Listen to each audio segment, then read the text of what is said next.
Hey everybody, we're here to talk about collector's editions of games today. Tyler, what do you see in front of you? I see a lot of examples of buyer's regret.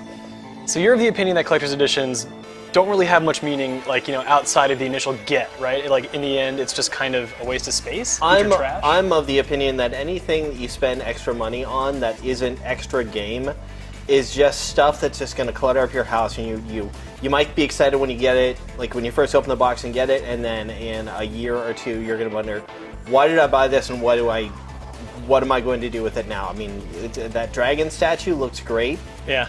But I don't know about you, Skyrim is kind of out of my life. I don't need a dragon statue. You don't see it maybe as a good piece of art that somebody would want to keep around? I mean, me personally, I'm a bit indifferent, but do you think there's a group of people out there who might see that and continue to appreciate it? It's kind of a plastic cheap imitation. It's not really a great example of art, and otherwise something that's going to be really hard to dust.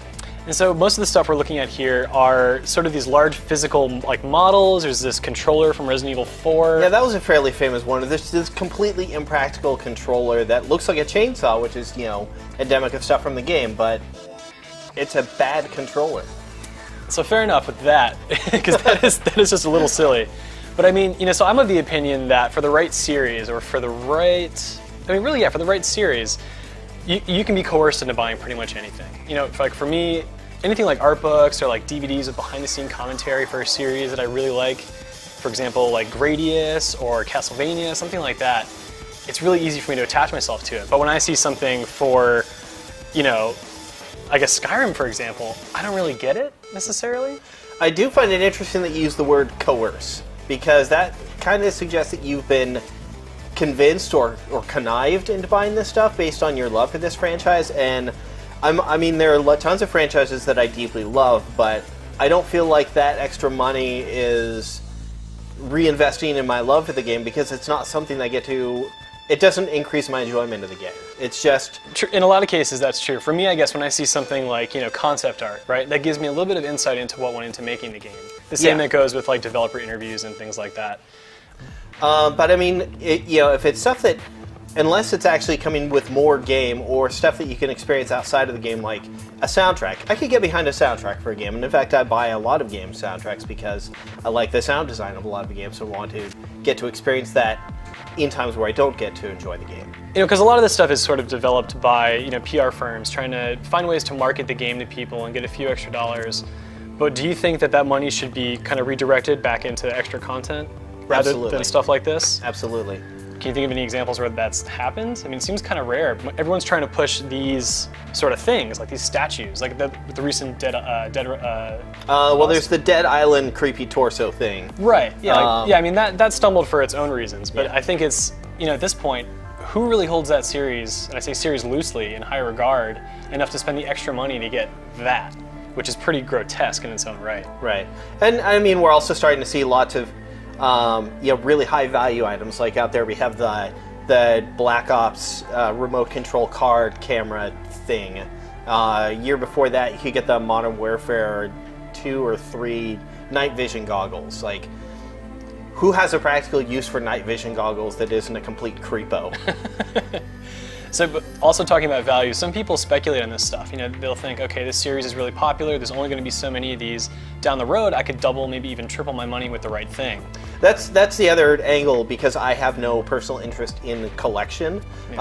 I mean, there are people who do and have a good idea of what's going to be valuable in a couple years. Do you see any value in any of this stuff? It's hard for me personally, because honestly, a lot of the stuff that commands a lot of value tends to originate with Japanese series, believe it or not. Because when we get them, then the limited editions are very limited.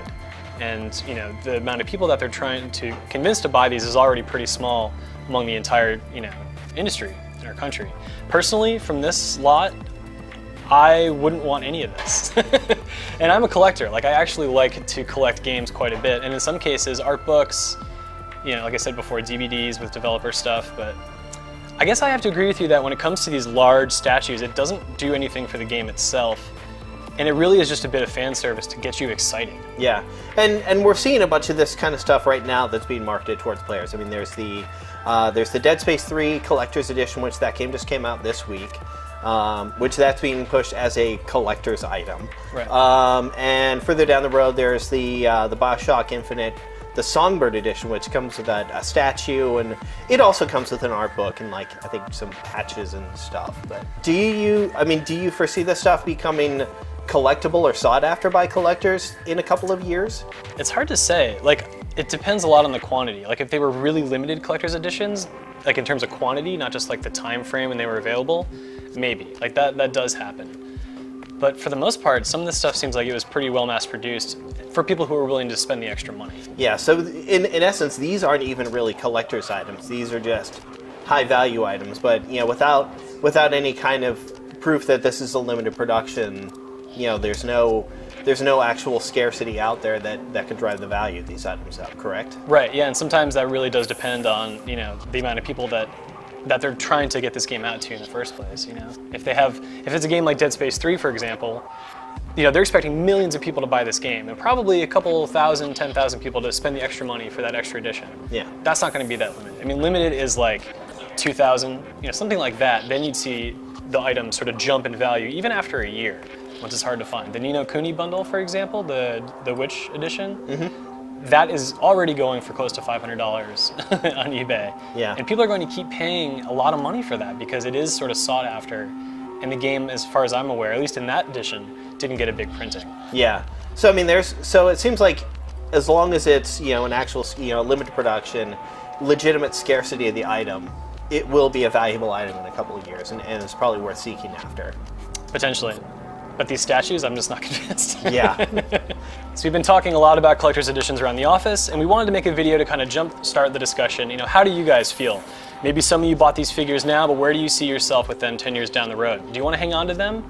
What would you actually spend extra money for?